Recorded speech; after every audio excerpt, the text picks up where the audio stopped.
And welcome to the Business Spotlight. I'm Pat Dewar. Today I have a very unique show for you. Actually, for most of you, you'll probably get it as a product. The idea today will be to create a training for entrepreneurs that are really trying to grow their business, but their budget is, well, not as large as maybe the other guys. Because today's show is 7 keys for marketing without money.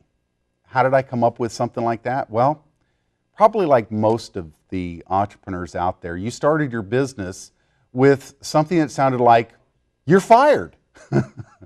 Okay, maybe it didn't sound like that. Maybe it sounded like, well, we no longer have a position for you at this location because the industry has changed and we're having to, either way, you ended up with government assistance, i.e. unemployment for a season, and then you needed to create something with the acres of diamonds that you had to locate within your own body, within your own skill set.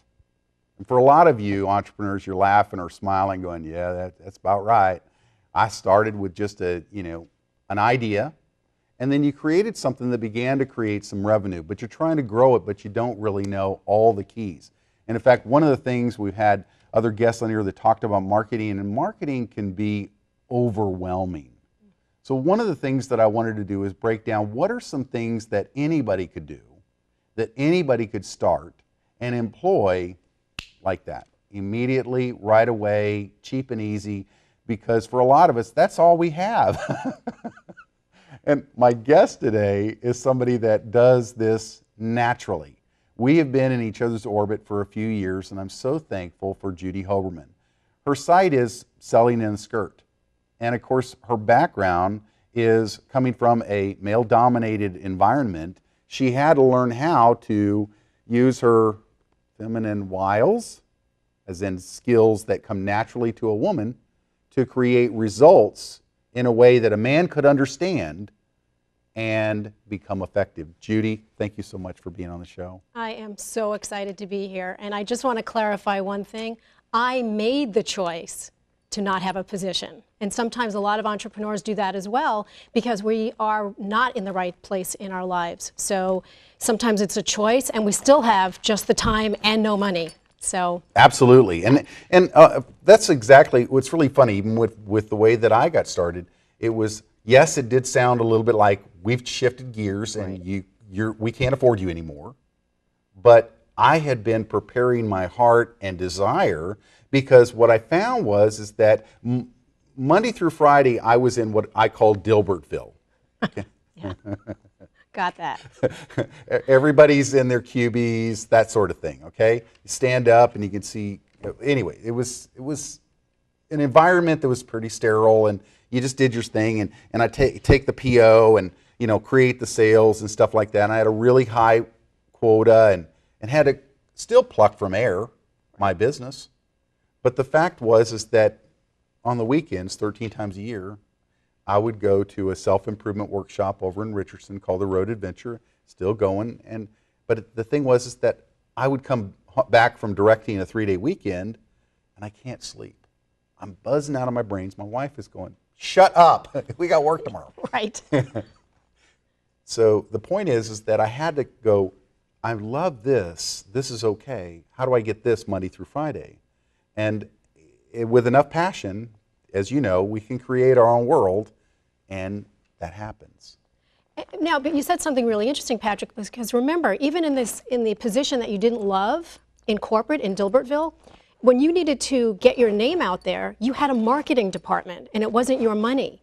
So when you become this part of the passion that you love, you don't have that marketing department anymore. Now you have to figure this out. So your 7 steps is incredible for a lot of us entrepreneurs that don't have a marketing department, because now you are marketing, and now you are sales, and now you are the janitor. You're everything. Exactly. And for a lot of people, that's pretty overwhelming. Now, I know that Michael Gerber talks about in his ebook, the E-Myth Revisited, and the original one, which I actually met Michael back when he put out his first version.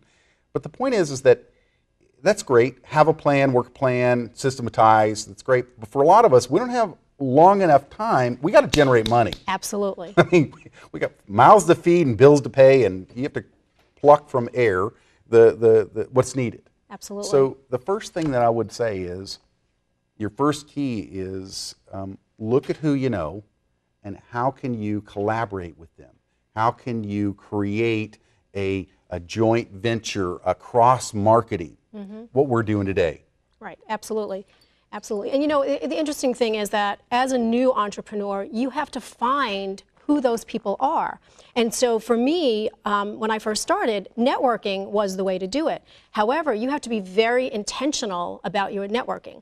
You have to do it two ways. One way is who's your target market, and you want to go where those people are, not where all your friends are. And the second is who are those strategic partners and who are those people you could do joint ventures with. And so you have two different directions you have to go into, and that doesn't really cost a lot of money. I mean, obviously if you join 700 networking groups, but you have to be very intentional to do that because that's the big thing. We've been collaborating for years, and every once in a while we have this great thing we do together, and then maybe nothing for a little while, but then there's something great again. But we have the relationship, and that's, you know, that is crucial.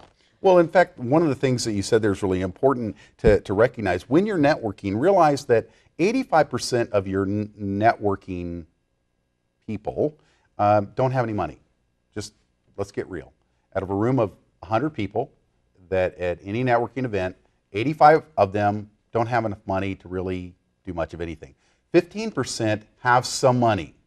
Out of the 15%, there are 2 or 3 in 100 that actually could afford you, usually, unless you're selling something that's a very low cost item. But when you're selling something that's like marketing or something that's coaching and business development, those are usually a $3,000 to $5,000 adventure. Right, Well, right.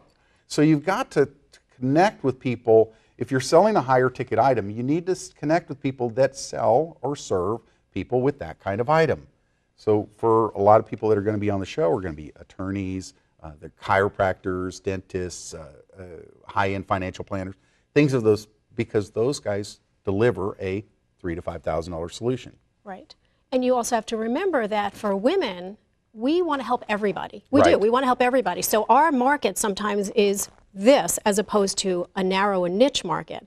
And so we don't want to leave anybody out. We want to make sure we can help everybody. But again, you know, the people that can afford you are the people that you need to be in front of.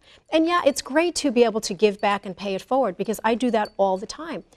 But we're still a for-profit company. And you still have to figure out how am I going to bring revenue in without costing me thousands and thousands and thousands of dollars that I don't have.